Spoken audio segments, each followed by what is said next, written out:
Kaya siya trillion-dollar company dahil po consumable ang ating mga product, number one.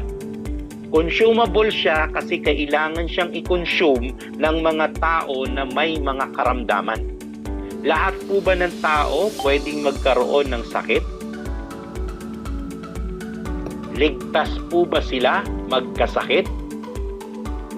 Lahat po ba ng tao o majority po ba ng tao nagkakape? Majority po ba ng tao kailangan ng mataas na klase ng nutrisyon sa kanilang katawan? Yes. Kaya kahit dumami pa po ang mga nagpo-promote ng wellness product o mga food supplement, hindi po mauubusan ng customer. Hindi po mawawalan ng customer. Kasi ito po ay trillion-dollar company. Napakalaki po. Ito po ay nasa napakalaking industriya. Kaya kayo po, kung magninegosyo kayo, no? Kung magninegosyo tayo, dapat ang pipiliin natin, una, consumable. Pangalawa, marketable.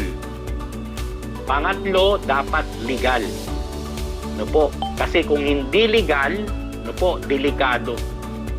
Okay, so si Yes to Healthy Life, marketable, no po, legal, consumable. No po, kaya napakagandang